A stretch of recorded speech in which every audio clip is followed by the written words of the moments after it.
All right, we're live. So welcome back to Dapp University. So today we're going to talk about a lot. Lots happened since our live stream yesterday, and today is a really big day for crypto. So I'm going to talk about that and what you need to know, especially if you're watching the Ethereum space, which you probably are if you've been watching these live streams. And if not, if you're new around here, hey, I'm Gregory, and on this channel, I turn you into a blockchain master. So if that's something that you're interested in, and smash that like button down below for the YouTube algorithm and subscribe to this channel. And if you learn how to become a blockchain master step by step, start to finish, then head on over to dappuniversity.com/bootcamp to get started today. So also, last but not least, this is not financial advice. Nothing I'm saying in this video is designed to tell you to buy or sell any cryptocurrency based on this information. There's lots of scammers down below. Also in the comments impersonating me, just, ignore them. I'll never give you my phone number or ask you to invest with me. So we got a bunch of people jumping in the chat here. So we got Natasha, Michael, YouTuber Virals, Darcy, Allen. Welcome. So yeah, let's go ahead and jump into this. So if you caught the live stream yesterday, then you heard me talk about Uniswap version 3 launching today, and we've been in anticipation of that for quite some time now. We saw news of this happen, back in March. Waiting for layer 2 scaling solutions to come out. And today is the day that Uniswap version 3 is scheduled to go live. So if you have been in this space for a while, you saw what happened when Uniswap version 2 launched last time. We had a historic Uniswap token, a Uni token airdrop, lots of crazy stuff. They never seem to disappoint whenever a new release like this comes out. Okay, so this is a long anticipated event for lots of people. So we'll see. Are there surprises around the corner that we don't yet know about? We talked yesterday about some of the exciting features inside of Uniswap v3, like concentrated liquidity, lots of other things that provide, benefits to the end user. The thing that I'm most excited about, of course, is layer 2 scaling solutions, which won't be included in the initial release. So everybody knows that, right? Don't set your expectations for that. But this is going to be big, and I'm excited to see what happens following this. So see, we got question in the chat here. Somebody says Doge to the moon. Yeah, Doge is definitely going crazy. Not financial advice, of course. So let's take a look here. So let's go on and see what's happening on with the markets right now. So let's actually look at the Uni token. We'll go back and kind of see what's happening with the rest of the markets. So Uniswap, of course, dropped their Uni token around the time of the last release. And if you're watching this YouTube channel, you have seen that last summer. Made a video about, how to claim your Uni tokens. And right now, the Uni airdrop is worth quite a bit. Let's actually just do the math here. Let me just pull up a calculator. I'm doing it on my phone because sometimes things kind of break when I do it on my camera. Actually, let's just do it on screen. Let me just kill the screen for a second. So Uniswap, whenever it launched, it dropped 400 Uni tokens per, account that had interact with the Uniswap protocol. So back then, it was 400, and now Uni is worth $43, right? So you'd have close to $20,000 per wallet that you interacted with. So that was huge. I made a lot of people very happy. Of course, some people probably sold the tokens early. But that's what your Uni airdrop would be worth if you'd held on to it today after the Uniswap v2 airdrop. So I don't know if we're going to see another airdrop or anything like that based on this particular launch, but that made a lot of people really happy. But we might see new incentives for migration over to the Uniswap version 3 protocol, which is likely to happen. I don't know what those are going to be yet. But one thing you want to do is turn on notifications if you're on Twitter. Okay, so I'm going to do this. Let's see, that's actually a TikTok investor that I saw yesterday. I want to talk about that in a minute. But I would definitely, if you want to be the first to find out about this, I would turn on tweet notifications for like the Uniswap Twitter account. And also like, Hayden Adams, the mastermind behind Uniswap, he usually tweets whenever there's a big announcement as well. So those are the kind of things that you can find out if you're like, really. You can also follow me. If I find out about these things ASAP, then I'll, of course, be talking about it on my Twitter. I post, really important updates on there that happen in between these live streams that I can't, we do these live streams, like I said, Monday through Friday in the morning, same time. So if something happens between them that's really important, I usually tweet about it. You can follow me on Twitter to find out those first. So that's something that I'm super excited about. Who knows what's going to happen with the Uniswap price as far as the token goes. I'm not, this could be a buy the rumor, sell the news situation where basically people accumulate Uni tokens and anticipating a V3 launching and then dumping them whenever V3 launches. That happens sometimes. So yeah, be careful on that for sure. But let's actually take a look at what's going on with the overall crypto markets. So we'll check on the Bitcoin price. We'll check on the Ether price. So Bitcoin is still, let me just pull up my chart here. Bitcoin is basically sideways on the 7-day, on the 14-day. If you really zoom out, like on the 30-day or the 90-day, it's significant, like it's very sideways. I mean, of course we were down here, right? We have about, you know, 50, like roughly like a 50% range, a little bit more than that in terms of the high and the low. But you can almost draw a straight line through this. Okay, so Bitcoin's been kind of boring for 90 days. You know, I've seen some people kind of like whisper about like, oh, altcoins are going crazy, Ethereum's going up while Bitcoin's going down. Like, is that a top signal? But typically, you know, if we're in a boom and bust cycle like this, it's pretty abnormal for the top to be just like flat for a long time. I'm not saying it can't happen, because there could always be other factors that come in and affect the markets and cause them to drop. But typically, tops look like big euphoric blow-off tops, like big spikes upward, vertical walls. And you typically don't see just like, you know, a top like this for, you know, extended period of time. So that's my thoughts on that.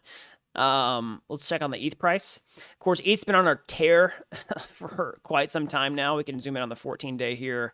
You know, we hit an all-time high, I believe it was yesterday, of, let's see here, $3,519. Of course, we're starting to see a little bit of, you know, pullback and consolidation here. That's what it looks like to me, at least. You're kind of seeing this, you know, consolidation.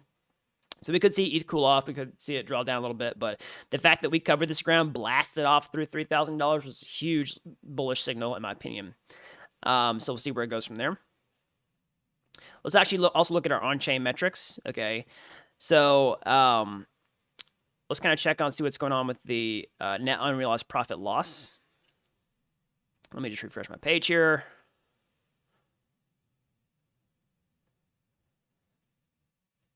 Okay, so the net unrealized profit on loss on Bitcoin, let me just pull it up, is 0.64. Okay, so this is a metric that I like to use to try to get an overall indicator of the Bitcoin kind of health. If Bitcoin's still leading the market, which I think it's safe to say that it is, or I should say, if Bitcoin is an indicator of the overall market health, which let's just go with that assumption, that's been true for a long time. Let's just assume that it's still true. It may change over time, but let's just assume it's still true. Then I like to check this metric as an indication of that. So we're at 0.64. The whole idea here is we want to stay away from this line that indicates euphoric rise. So basically, we've seen us get a lot more headroom here, which is pretty bullish in my opinion, because the lower we get in the Nuper value with a higher price point, like, you know, in the 50,000s, close to $60,000, that means we can, you know, make a much higher Bitcoin price over time. So Nuper metrics still looking healthy, looking good, looking bullish in my opinion. Because that's fundamentally what happens. When people lose money, it adds to the loss. Basically, when people aren't losing money, it adds to the profit. And when you have more profit, that's what typically leads to euphoric sort of market sentiment, which causes those vertical walls that eventually come down really fast.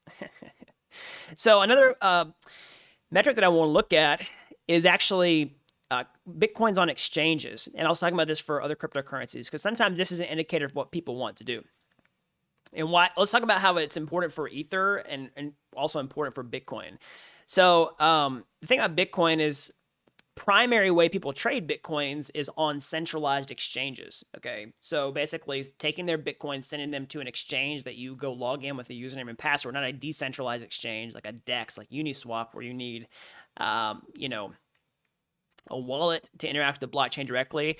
You know, people try primarily trade Bitcoin on exchanges like this. So it's a really helpful metric to see, are people sending Bitcoins to exchanges? You can also filter this by people's wallet size. You can basically see like people who have more than 100 Bitcoin, people who have more than 1,000 Bitcoin, all that kind of stuff. What are they doing? And, you know, you can see like that trend is going down. So that's a really important metric for Bitcoin. But I want to talk about that for Ether, because it's not as simple, okay? Because sometimes if you're saying like, are people buying or selling Ether, you can't necessarily use, you know, Ether going to exchanges, because we have DEXs, okay? So people might keep Ether in their wallets. If you're using this as a metric, try to clue you in on whether, you know, ETH is being held or if it's being, you know, sent to exchanges in order to sell, then you have to use a different metric. So I saw this yesterday floating around Twitter, which I thought was a pretty cool insight. So this is from the Documenting Ethereum Twitter account. They mapped the Ethereum supply in smart contracts versus balance on exchanges. So you can, of course, see balance on exchanges going down, which, like I said, you would expect to see that.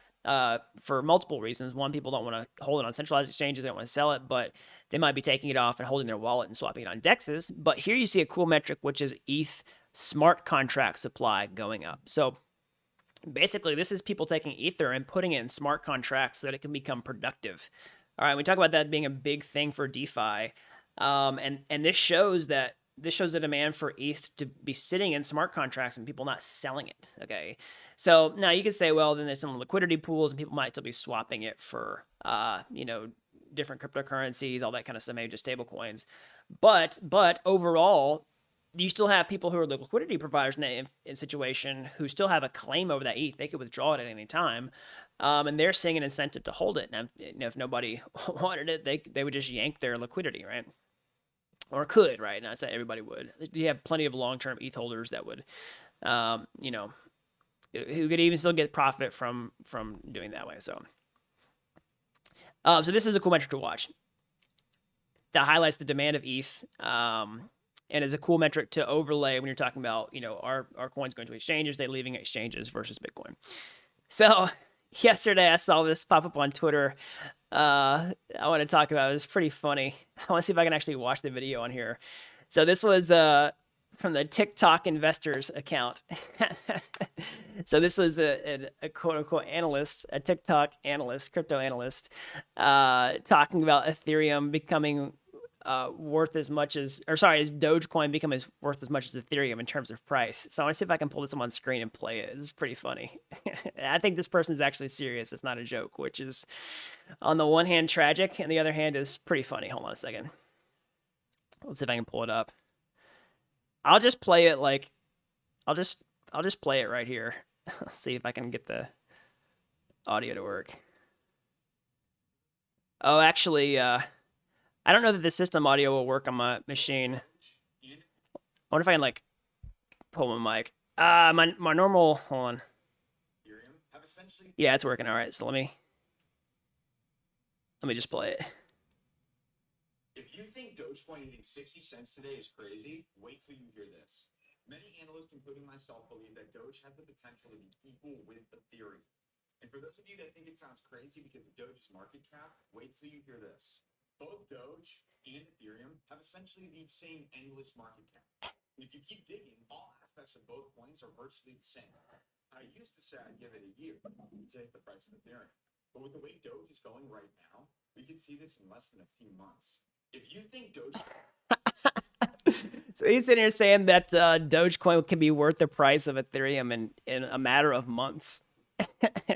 So basically he's saying that Dogecoin, which is what's like 60 cents right now, can be worth like $3,500, which I don't know what the quick math on that is. It would be trillions and trillions and trillions of dollars.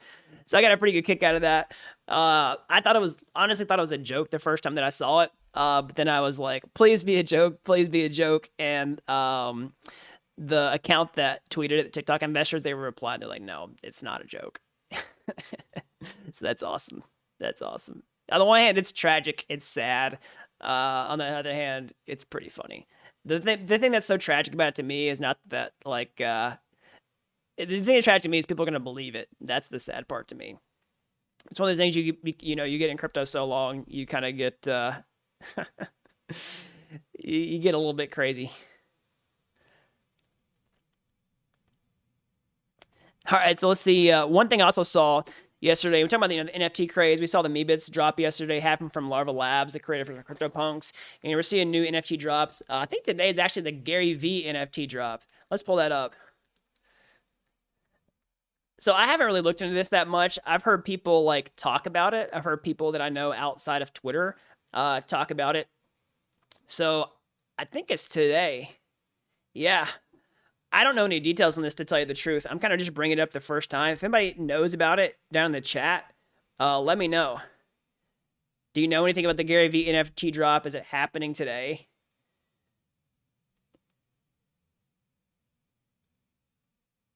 So yeah, just let me know down in the chat. Yeah, so if, check on this. I don't know. I just heard people talking about it. I haven't done any research or due diligence if it's going to be any good or not, but that's something that people have been really excited about. But anyways, the Gary, that NFT drop's happening. another thing that I saw was, let's see here. We're talking about, NFTs kind of coinciding with the art world, and people started to talk about, what to do with NFTs. Should they be taken seriously? Can we sell them, at art houses? Art houses kind of started to accept cryptocurrencies and like that. Of course, you saw the Beeple art collection sell for $69 million at Christie's earlier this year. That was a huge deal, major kind of moment for crypto, digital art, NFTs, all that kind of stuff. Now we're seeing Sotheby's art house to accept Bitcoin and Ether for physical artwork via Coinbase. Okay, so this is, of course, not them selling NFTs. We're still seeing like adoption of cryptocurrencies for purchasing artwork. Okay, so this is huge, and I've talked about this before with some of the other sort of adoption news that we see. Sometimes people new in crypto, this doesn't feel like a big deal. You know what I mean? But like if you've been in this space for the past several years, any kind of news like this would have totally made people get ecstatic, because years ago, a lot of us were just like the crazy people in a room looking for external validation from the other world that we weren't crazy and that the things that we were building were actually going to work.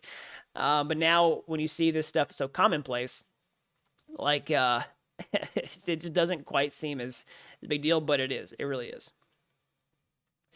So we got another question in the chat here. Let's see. So, is banning crypto mining? Somebody says Gary Vee's is May 6th. It might be. I don't know, to tell you the truth.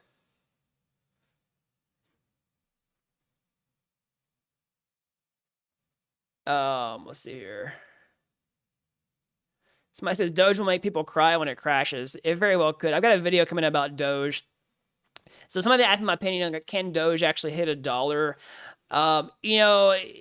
Like I said, I don't like to give financial advice. I do think Doge can hit $1, to tell you the truth. It's based on sheer momentum alone, not because of any technical fundamentals, not because of, it's so good at this. It really just because of sheer momentum. I'm not saying it will, but the dollars are also a really strong psychological number. But I'm talking about this in terms of possibility. So I want to clearly communicate why. Okay, so this is important, because when you're talking about crypto and prices, you're always talking about possibilities. So for example, let's talk about things that are like not going to happen. So like the video we saw a minute ago where the TikTok investor is like, hey, Doge is going to become worth it, 1 ETH, like it's going to be worth $3,500. Like not going to happen. Like I say not going to happen. It's like 99.999999999% not going to happen, right? In terms of possibility. So Doge hitting $1 is way closer to likely going to happen. And a lot of that's, so you ask why, and the biggest reason to me right now is just sheer momentum. I mean, if you had said, Doge was going to hit $1 a year ago, people would have called you absolutely crazy. If you'd talked about it even 6 months ago, people would have still thought you were absolutely crazy. Okay. But now it's way likely. And of course, it's a vertical wall. I saw somebody on Twitter talk about Doge as this cycle's Ripple, talking about Ripple's explosion in 2017. I thought that was pretty clever. At least Doge kind of has no pretense about it. But that's the thing about Doge. It started out as a joke. It's kind of evolved into a meme coin. If you treat it like that, which I hope a lot of people are, and not taking it too seriously, then it's okay. You know what I mean? And there's also a positive of people discovering cryptocurrency through Dogecoin as sort of like a fun thing to get into. And if you treat Doge like a fun thing to get into, you put in money that you can afford to lose. You don't take it too seriously. That's different. But if you're just like totally YOLO gambling your life savings, that's bad. Like you're probably gonna get so wrecked off this. I'm always okay with telling people to exercise caution, and definitely exercise caution when you're dealing with something like Doge, especially like from a trader's perspective, from a TA perspective. Like I said, I'm not huge on TA in the sense that I'm not super skilled in TA. That's what I mean by that. But I know enough TA to know that this is not a strong buy right here. But there'll be lots of people, especially beginners, who say, "Oh, look, the price went up. That's when I should buy," which is really the exact opposite of a buy signal in many cases. So, anyways, that's the thing. Talking about possibilities, there's basically a 0% chance that Doge is going to become, considered an institutional grade asset or something like that, which Bitcoin is now assuming in the eyes of many people. Like we have publicly traded companies who are holding Bitcoin on their balance sheet. Like we're not going to have publicly traded companies holding Dogecoin on their balance sheet. It's just not going to happen. A lot of that's got to do with public perception too. You know what I mean? Like who wants to say, oh, well, they're holding $1 billion worth of Dogecoin, like who's going to take that seriously? But for retail investors, it's great for retail investors. It's a meme coin. It is what it is. Take it for what it is, and don't take it too seriously, and don't gamble away your life savings. We're seeing some Doge adoption, of course, with payments and all that kind of stuff. But we're not going to see like Dogecoin like smart contracts in DeFi or something like that. Somebody says naysayer.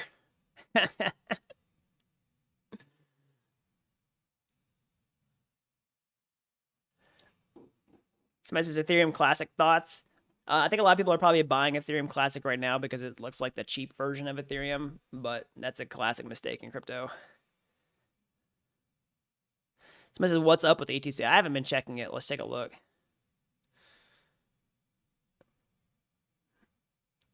I mean, that's not to hate on Ethereum Classic or anything like that. I mean, it's had its fair share of trouble over the past year, which new people definitely won't know about. It looks like it's moving for sure. We're at that phase in the cycle, though, like where pretty much anything can move upwards. And I'm not saying that Ethereum Classic is like doomed or anything like that. It just does not. It's not really synonymous with Ethereum in terms of its value, in terms of network effect and all that type of things. I mean, it is old school Ethereum underneath the hood. It was a fork of Ethereum. It basically, some people are brand new, might want to know what it is in the first place. So the Ethereum and Ethereum Classic were essentially the same blockchain many years ago. And a big incident happened. So it was the DAO was an early smart contract project where lots of people put, Ether into it. Because it held a lot of promise, lots of some of the DeFi projects that you see today. This predates all the amazing stuff that we have on top of Ethereum right now, by the way, in terms of smart contracts and the DeFi ecosystem. So the DApp was a really early project in the Ethereum ecosystem. A lot of people put Ether into it. It was a smart contract that got hacked and then drained. I can't remember how many $1 million. I'm going to say those. I don't want to say because I don't want to get it way wrong. It was a lot of money. The chain forked, and Ethereum Classic is what stayed behind. And the Ethereum that pretty much everybody uses now, the number 2 market cap cryptocurrency, is the one that continued on. Is Ethereum that today that's being developed, turning into Ethereum 2.0, all that kind of stuff. So that's what Ethereum Classic is. This is the old Ethereum that never changed anything. It still has the DAO history in it. Yeah, there's a lot of people who disagree with that type of thing. It's interesting, one dynamic that I don't hear a lot of people talk about is the DAO hacker having been a potential threat in proof of stake. You know what I mean? Like that, because Ethereum was always talking about moving to proof of stake. And if you had early, it would have been a threat if you'd had an early hacker, claim a lot of the circulating supply of ETH, they could potentially threaten the move towards proof of stake. That was this one theory I've kind of heard throw around. I don't know all the math behind it, if that's valid or not, but one thing to think about. Somebody says, when UniV3, thoughts on that? So I would say today, that's the official announcement. That looks like the social sentiment for that on Twitter from the team and everybody else seems consistent that that's still on track for today. I would say turn on notifications for Uniswap, the Twitter account. Also probably Hayden Adams. I'm going to be watching it on Twitter. I'll probably have notifications on too. You can follow me. I'll try to retweet it as soon as something comes out. But I wouldn't be surprised if there was a nice bonus for everybody or surprise of some kind, some sort of incentive, some cool thing.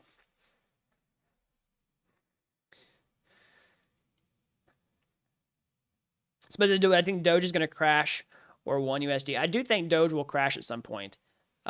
It will probably go to $1 first. I mean, just by sheer momentum. Not financial advice. I may not get there. Do not buy or sell any Doge based on that information. But I think it'll probably go to $1 first. It looks like it really wants to.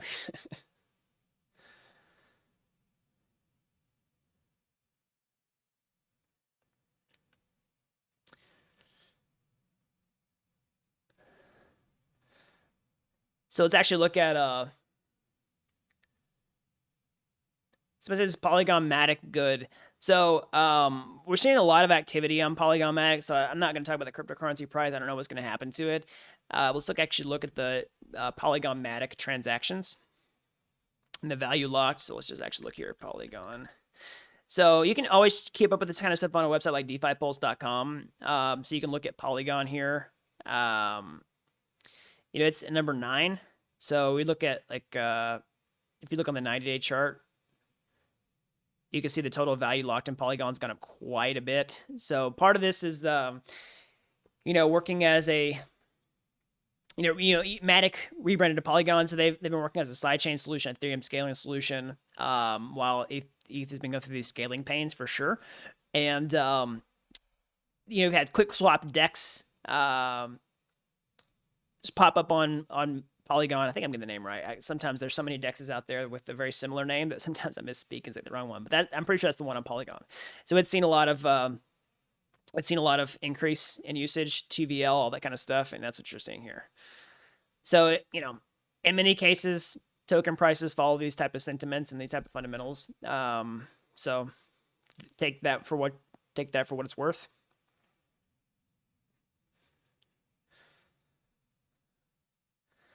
So thoughts on Link? Link's an awesome project. I see a lot of people talking about Link kind of being primed for a new all-time high. I mean, it is basically an all-time high. So what is Link? Well, it's Chainlink network. So basically, they're an Oracle network. So what does it do in the first place? So basically, blockchains require outside data in order to run in many cases, like smart contracts. And like, let's say you wanted the price of Ether, for example. Well, you don't know the price of Ether without talking to the outside world. And that's what Chainlink does. It provides outside data to smart contracts. Let's say you wanted to settle an insurance claim. Well, the blockchain doesn't know about the information, so it pulls data from the outside world. It needs to do that in a decentralized way. That's what Chainlink does. So, I mean, you could say I'm an Oracle and you could just trust me to like give you information, but that wouldn't be very good software design. You want like multiple people giving you the answer that they can reach consensus on in order to provide that information to the smart contracts. That's what Chainlink does. The Link token is part of that ecosystem. So basically, if you want to be a Chainlink validator, you want a Chainlink node, and also an Ethereum node. You get that data from the outside world. You provide it to smart contracts. The people who request that data from you pay you in Chainlink tokens, the Link token. And that's how you get your passive income reward for participating in the Chainlink network. So Chainlink's awesome. It's pretty cool because it powers so many DeFi projects. If you're talking about, if you're a believer in a multi-chain world long term, then Chainlink is well positioned to exist in that world as well. Same with other DeFi projects.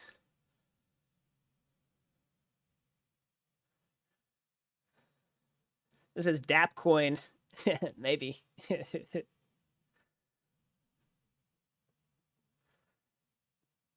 Visible market dump today.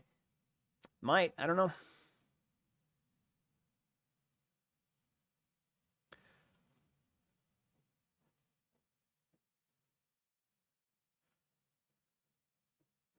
So how do blockchains scale? This is a good question. Lots of different ways. So Ethereum is working on Ethereum 2.0 for sure. That's a huge endeavor. So basically, you're talking about scaling the base chain itself. You're talking about creating shards so that data can basically, you don't have to manage the entire blockchain in one big thing. You can break it into smaller blockchains that are able to compartmentalize data in that way. Of course, moving to proof of stake. Away from proof of work helps with the scalability as well. There's lots of different things they do to make Ethereum 2.0 better than Ethereum 1.0 today. That's just improving the base chain. But you also have layer 2 scaling solutions where you build a second layer on top of that offloads some of the computational process where the base blockchain itself is not doing everything. Okay. And then you still have the security of the base blockchain, but this layer 2 can handle a lot of the transactions, make it faster and cheaper. So that's another way that they scale.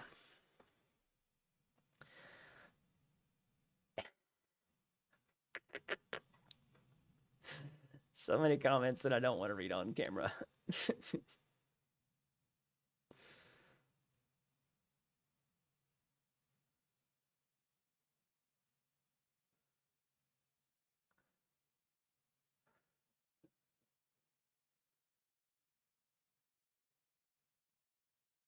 Somebody said, how do I feel about staking ETH?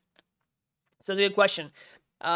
So to me, the risk reward for staking ETH goes up after the merge happens. So basically, after you can withdraw your ETH, because that's the big problem right now, is you cannot withdraw ETH from ETH to staking. That's assuming that you're doing it the manual way. So the manual way to do, or the self custody. I have to say it. Basically, what I'm trying to say is, if you have 32 Ether and you want to stake it for real, you have to go through a technical setup and then stake it to the network to really get that passive income reward without anybody charging you for it. So, I mean, you can stake smaller amounts of ETH by going to a pool, or you could do a custodial staking solution if you just don't want to set up a validator, which that's probably what most people are going to do, to tell you the truth. In terms of the total number of people, they're probably going to go that route. So you can just go to a website, like any cryptocurrency exchange that has a staking option for ETH. Some of them will let you withdraw it, I think, before the merge happens, but some will lock it up until that happens because they want to run their validators. Because that's what they're doing. They're just running validators for you behind the scenes, and then probably locking you up for a certain period of time so they can guarantee that they have those funds in order to run those validators.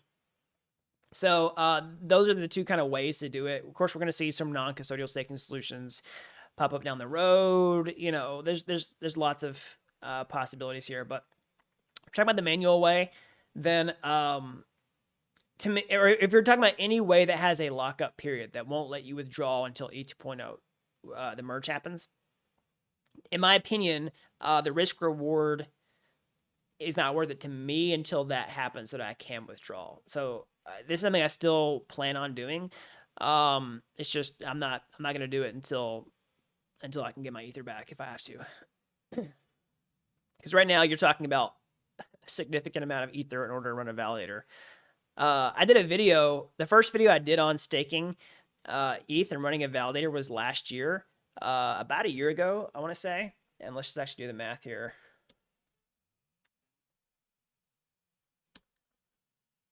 So back then, I want to check it out here. It was like 7,000. It was like 32 divided by, I think it was like $7,500, something like that. That's back when, wait, hold on, I did the math wrong. It was like a couple $100 per Ether, right? It was like $200, maybe $300 per Ether. Maybe like 300-ish. But now like 32 Ether is like over 100 grand. So most people just don't want to lock up 100 grand for a year, especially if the price of Ether tanks. So anyways, that's all I got for today. You know, as always, smash that like button down below for the YouTube algorithm. Subscribe to this channel if you haven't already. That really helps videos out so more people can learn about blockchain. If you're as fascinated with technology as I am, you know, get your hands dirty. How can you get started today? Well, you go to my YouTube homepage. You can find my free courses there. They're like Udemy courses, but they're totally free. If you like those and you want to take the next step, or hey, maybe you want to take a master shortcut entirely, I actually become a blockchain master step-by-step from start to finish over at dappuniversity.com/bootcamp. All right, you don't have to be an expert to get started today. I've helped people with zero coding experience become real-world blockchain developers in a matter of months. So that's all I've got. And until next time, thanks for watching Dapp University.